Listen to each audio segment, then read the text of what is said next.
Hello guys, dito naman tayo. Magagata naman guys tayo ng kuha ng balinghoy. Magagata naman tayo ng daon ng balinghoy guys. Ang ulam namin guys sa tanghalian. At ito'y pag naluto ito'y masarap ito. Alagyan ko guys ng kuha ng sili. Puyo na sili, lalagyan ko siya para bago kinunot na isda. Oh yes.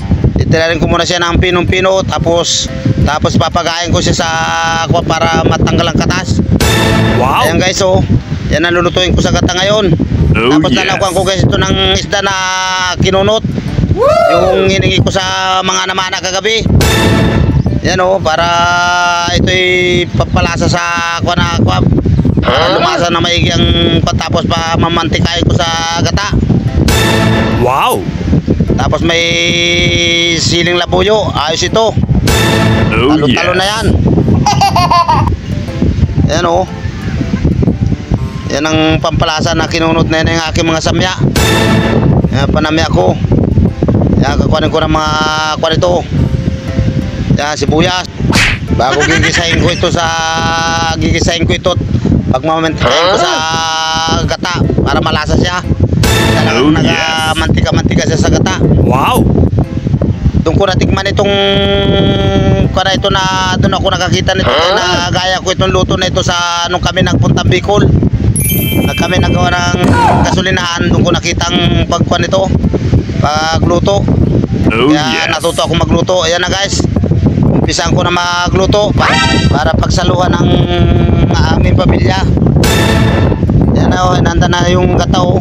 Tinaga ng aking asawa yung gata para maluto ko na ito. Oh yes. Diligan niya ng dahil may pangalawang gata pa ito. Yan o, sabay yan o, gigisahin ko na ito sa kwan. Gigisahin ko na ng kwan ito, bawang, sibuyas. Pag mantikain na natin sa gata ito at masarap. Ayan na. Wow. Para matikman na kung talagang aprobado ang luto ni para matikman na ang luto ni Tirso Vlog. Yan, bubuhusan ko na ng gata guys. Yan. Wow. Ang sarap nito. Oh yes. Lagay ko muna magic sarap. Yan nasabi sa guys ito sa Bicol ay kwan. Talagang doon ako nakatikim nitong talbos ng balinghoy na ito. Kaya Oh yes. pinag-aralan ko magluto. Butit na akong agad magluto nito. Masarap talaga pala yung talbos ng balinghoy na ito. Yan o, papangalawang ko na ng gata o. Wow. Yan, pagmamatikay na. Yun, ayos na ito. Talo-talo na ito. Yan o, sarap o, may mga kinunot na isda.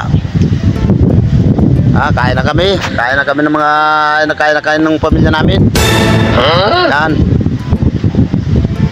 Manugang ko si Crisel, salo-salo.